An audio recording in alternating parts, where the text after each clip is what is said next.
Welcome to the CATO series session, Risk Management Framework, RMF Acquisition of Secure Information Systems. The CATO roadmap is shown here. This session is the second part of the roadmap, Risk Management Framework. Who is the intended audience of this training session? The intended audience is acquisition professionals that support federal agencies in procuring cybersecurity solutions, products, and services, including contracting officers, contracting officers' representatives, contracting officers' technical representatives, program and project managers. Here's the agenda for this session. We will start off with an introduction, then define the risk management framework. Then we will move into the RMF governance, which will include laws, regulations, and directives. Then an overview of FISMA and the updated FISMA regulations. And lastly, an overview of RMF, the RMF lifecycle, and the applicability to the acquisition process. Introduction. Integrating information security into the system acquisition requires a carefully coordinated set of activities to ensure that the fundamental requirements for information security, privacy, and risk are addressed, managed, and efficiently implemented. In response to the need for agencies to develop an organization-wide approach for managing risk, the National Institute of Standards and Technology Guide for Applying Risk Management Framework to Federal Information Systems. This training will cover how acquisition professionals may address information system risk management, the NIST SP 800-37 Revision 1 methodology that incorporates the Federal Information Security Modernization Act, FISMA, into the NIST security standards, guidance to provide a holistic approach for managing risk to an organization's information and information system. What is the Risk Management Framework, RMF, which was developed by NIST, provides a structured approach for managing risk resulting from the acquisition of information systems that supports the essential mission and business function of organizations. Now we will cover RMF guidance, including laws, regulations, and directives. The United States Congress and the Office of Management and Budget, OMB, institutes laws, regulations, and directives that govern the creation and implementation of federal information security practices. These laws, regulations, and directives place responsibility and accountability for information security at all levels within the federal agencies. Furthermore, these laws and regulations provide an infrastructure for overseeing implementation of required practices, reporting, and oversight. The EGovernment Act of 2002 is a federal law that was created to improve the methods by which government information, including information on the internet, is organized, preserved, and made accessible to the public. The Federal Information Security Management Act, or FISMA, is part of the larger EGovernment Act of 2002. Introduced to improve the management of electronic government services and processes. FISMA was signed into federal law in 2002 and established a requirement for federal agencies to develop, document, and implement an information security and protection program. FISMA was originally signed into law on December 17, 2002, to provide a framework for the development and maintenance of minimum security controls to protect the federal information systems. FISMA charged the director of OMB with oversight of agency information security policies and practices. FISMA requires federal organizations to provide information security protections that commensurate with the assessed risk, ensure senior leaders provide information security for assets under their control, ensure the organization has trained personnel to assist in complying with FISMA and related policies, ensure each agency's Chief Information Officer, CIO, reports annually through OMB to Congress on the effectiveness of the organization's information security program, develop, document, and implement an information security program, develop and maintain an inventory of information systems under the control of the organization. On December 18, 2014, a bill was signed into law reforming the Federal Information Security Management Act of 2002. This newly signed law, the Federal Information Security Modernization Act of 2014, makes the following key changes to FISMA, as you can see listed on the slide.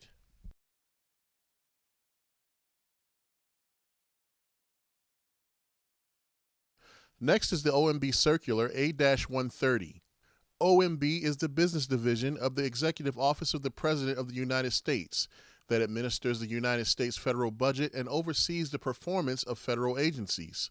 OMB, through the Circular A130, Managing Federal Information as a Strategic Resource, establishes a minimum of set security controls to be included in information security programs, and assigns agency responsibilities for the security of federal information systems. OMB Circular A130 requires federal agencies to plan for security and federal information systems, periodically review the security controls in their systems, authorize system processing prior to operations and periodically thereafter, ensure that appropriate officials are assigned security responsibility. In accordance to FSMA, NIST is responsible for developing standards, guidelines, and associated methods and techniques for implementing and maintaining information security programs for risk management of information systems used to operate by an agency or contractor, excluding national security systems.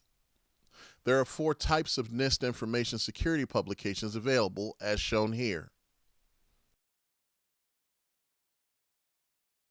In accordance with OMB policy for each of the 6 steps of RMF, NIST has developed standards and guidance to enable organizations to effectively apply the framework to the information system supporting the organization's mission and business process. The special publication shown here on this slide should be used in conjunction with other NIST special publications that focus on information technology systems, including NIST SP 800-64 Revision 2 and NIST SP 800-36. Please note, many other FIPS and NIST special publications provide security standards and guidance supporting FSMA legislation. The Federal Acquisition Regulation, or FAR, is the body of laws that govern the United States federal government's procurement process. The FAR provides the following instructions. The FAR governs the acquisition process by which the executive agencies of the United States federal government acquire goods and services by contract with appropriated funds. The FAR mandates that the agency planners for the information technology acquisition comply with FSMA and OMB Circular A130. The FAR mandates that agency planners for information technology acquisitions comply with FSMA and OMB Circular A130 security requirements, resulting in implementation of RMF. The FAR directs the agencies acquiring information technology include appropriate information technology security policies and requirements, including use of common security configurations available from NIST. Through implementation of the RMF, federal agencies can achieve compliance with FSMA, OMB Circular A130, and other policies and directives. RMF is a unified information security framework for the entire federal government. Additionally, risk management objectives take place throughout the system development lifecycle and are critical in shaping the security capabilities of the information system. In order to integrate the risk management process throughout the organization, a 3-tiered approach is employed that addresses risk at the organizational level, mission business process level, and the information system level. At the organizational level, senior leadership is responsible for providing the strategic vision, top-level goals, and objectives for the organization. At the mission business process level, mid-level management is responsible for planning the management of projects.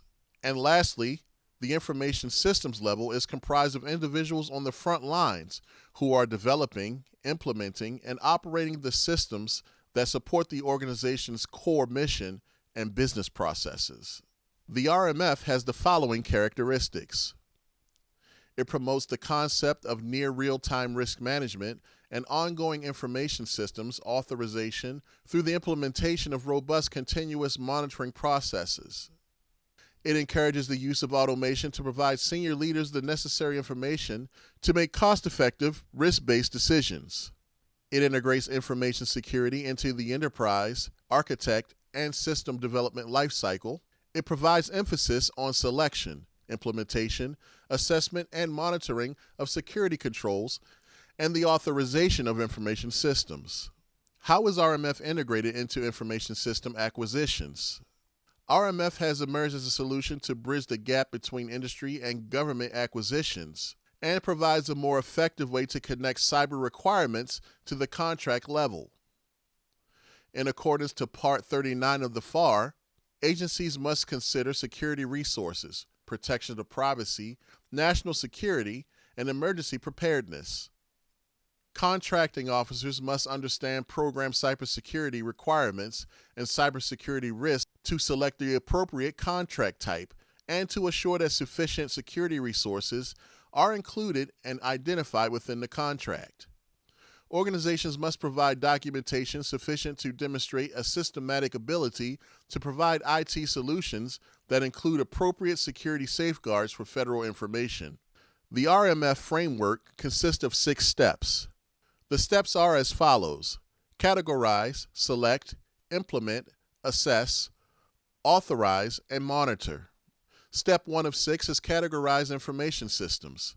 Security categorization is the key first step in the RMF because of its effect on all other steps in the framework, from selection of security controls to level of effort in assessing security control effectiveness. This entails a thorough analysis of the organization's mission business processes to identify the types of information that will be processed, stored, or transmitted by the information system supporting the mission business processes. Also provides a means for selecting an initial baseline of security controls for protecting the information system and the organization. Step 2 of 6 is select security controls. The purpose of this step is to specify appropriate security controls to meet the security requirements as defined by the General Services Administration, configuration standards, and ensure the integrity, confidentiality, and availability of the information and information systems in accordance to the organization's protection strategy. The security control selection process includes activities designed to determine the required controls that will be implemented to reduce threats and manage risks from operating the organization's information systems. Step 3 of 6 is to implement security controls. In this step, implementation is used in the RMF in a broad sense to encompass all of the activities necessary to translate the security controls identified in the system security plan into an effective implementation. Once the appropriate baseline and common security controls have been identified and tailoring and supplemental guidance have been applied, the security controls are implemented. Effective implementation of security controls in the system components is a critically important activity that can affect the security state and risk posture of the entire organization. Step 4 of 6 assesses security controls. Once security controls are implemented, they should be assessed for effectiveness. Security controls assessment is a process employed by an organization to review the management, operational, and technical security controls in an information system. The assessment determines the extent to which the controls are implemented correctly, operating as intended, and producing the desired outcome with respect to meeting the security requirements for the system. The Security Control Assessor will develop, review, and approve a security assessment plan to assess the security controls. The plan will ensure assessment activities are coordinated for interoperability and identify appropriate procedures to assess those controls. The authorizing official approves the security assessment plan. Step 5 of 6 is authorize information systems. This step is the official management decision of a senior organizational official to authorize operation of an information system and to explicitly accept the risk to the organizational operations and assets, individuals, other organizations, and the nation based on the implementation of an agreed upon set of security controls. The Security Assessment Plan completed in the RMF, Step 4, provides AOs with the information needed for understanding the current security state of the organization's information systems and supporting infrastructure and the current risk posture of the organization. Security authorization requires managers at all levels to implement all appropriate security controls for the information system given. Mission business requirements, technical constraints, operational constraints, Cost schedule constraints. Risk-related considerations. When performing security authorization activities, the level of effort, resources expended, and actions taken should commensurate with the security category of information system. The final step, monitoring security controls, is a critical aspect of the security authorization process. It is the post-authorization period involving the continuous monitoring of an information system's security controls, which includes analyzing and documenting any proposed or actual changes to the information system or its environment of operations. Information system monitoring activities are most effective when integrated into broader life cycle management processes carried out by the organization and not executed as standalone security-centric activities. The ultimate objective of the continuous monitoring program is to determine if the security controls in the information system continue to be effective over time in light of the inevitable changes to hardware, software, and firmware that occur in the system, as well as changes in the environment in which the system operates. How is RMF integrated into information system acquisitions? When acquiring information technology, agencies shall comply with the appropriate information technology security policies and requirements, including use of common security configurations available from NIST. Contracting officers should consider the rapidly changing nature of information technology through market research and the application of technology refreshment techniques. When acquiring information systems, agencies may procure only certified software, hardware, and applications that are identified on their agency's approved product list.